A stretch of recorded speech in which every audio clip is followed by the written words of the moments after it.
صحیح بخاری حدیث نمبر 10۔ حضرت محمد مصطفیٰ صلی اللہ علیہ وآلہ وسلم نے فرمایا، مسلمان وہ ہے جس کی زبان اور ہاتھ سے مسلمان بچے رہیں، اور مہاجر وہ ہے جو ان کاموں کو چھوڑ دے جن سے اللہ نے منع فرمایا۔ صحیح بخاری حدیث نمبر 11۔ لوگوں نے پوچھا، یا رسول اللہ، کون سا اسلام افضل ہے؟ تو نبی صلی اللہ علیہ وسلم نے فرمایا، وہ جس کے ماننے والے مسلمانوں کی زبان اور ہاتھ سے سارے مسلمان سلامتی میں رہیں۔ صحیح بخاری حدیث نمبر 12۔ ایک دن ایک آدمی نے حضرت صلی اللہ علیہ وسلم سے پوچھا کہ کون سا اسلام بہتر ہے؟ فرمایا، یہ کہ تم کھانا کھلاؤ اور جس کو پہچانو اس کو بھی اور جس کو نہ پہچانو اس کو بھی، الغرض سب کو سلام کرو۔ صحیح بخاری حدیث نمبر 13۔ حضور اکرم صلی اللہ علیہ وآلہ وسلم نے فرمایا، تم میں سے کوئی شخص ایماندار نہ ہوگا جب تک اپنے بھائی کے لیے وہ نہ چاہے جو اپنے نفس کے لیے چاہتا ہے۔ صحیح بخاری حدیث نمبر 14۔ رسول کریم صلی اللہ علیہ وسلم نے فرمایا، قسم ہے اس ذات کی جس کے ہاتھ میں میری جان ہے، تم میں سے کوئی بھی ایماندار نہ ہوگا جب تک میں اس کے والد اور اولاد سے بھی زیادہ اس کا محبوب نہ بن جاؤں۔ صحیح بخاری حدیث نمبر 15۔ حضرت صلی اللہ علیہ وسلم نے فرمایا، تم میں سے کوئی شخص ایماندار نہ ہوگا جب تک اس کے والد اور اس کی اولاد اور تمام لوگوں سے زیادہ اس کے دل میں میری محبت نہ ہو جائے۔ صحیح بخاری حدیث نمبر 16۔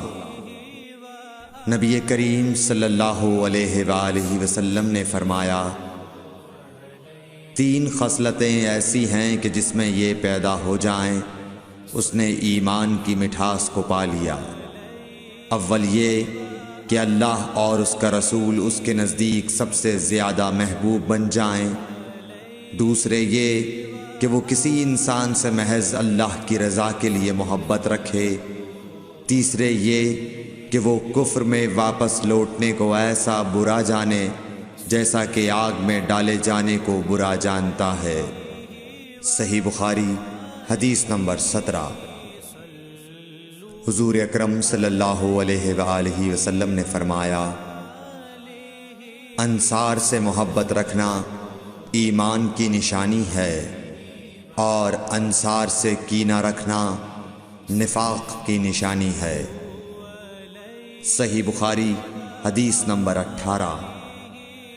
رسول اللہ صلی اللہ علیہ وسلم نے اس وقت جب آپ کے گرد صحابہ کی ایک جماعت بیٹھی ہوئی تھی فرمایا کہ مجھ سے بیعت کرو اس بات پر کہ اللہ کے ساتھ کسی کو شریک نہ کرو گے، چوری نہ کرو گے، زنا نہ کرو گے، اپنی اولاد کو قتل نہ کرو گے، اور ناعمدن کسی پر کوئی ناحق بہتان باندھو گے، اور کسی بھی اچھی بات میں اللہ کی نافرمانی نہ کرو گے۔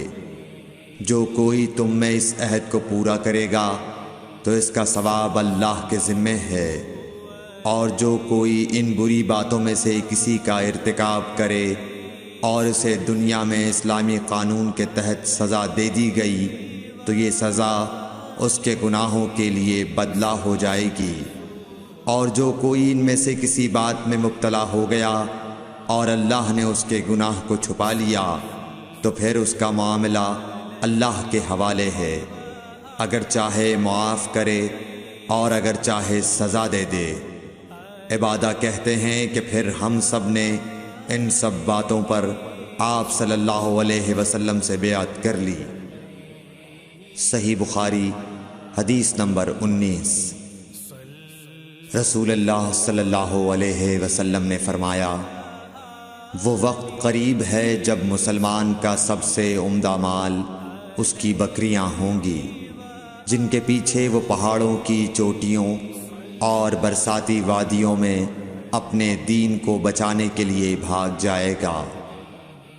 صحیح بخاری حدیث نمبر 20۔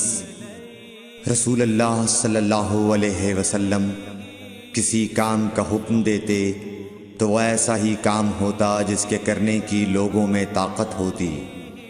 اس پر صحابہ کرام نے عرض کیا کہ یا رسول اللہ، ہم لوگ تو آپ جیسے نہیں ہیں، آپ تو معصوم ہیں اور آپ کی اللہ پاک نے اگلی پچھلی سب لغزشیں معاف فرما دی ہیں، اس لیے ہمیں اپنے سے کچھ زیادہ عبادت کرنے کا حکم فرمائیے۔ یہ سن کر آپ ناراض ہوئے، حتیٰ کہ خفگی آپ کے چہرہ مبارک سے ظاہر ہونے لگی۔ پھر فرمایا کہ بے شک میں تم سب سے زیادہ اللہ سے ڈرتا ہوں اور تم سب سے زیادہ اسے جانتا ہوں، پس تم مجھ سے بڑھ کر عبادت نہیں کر سکتے۔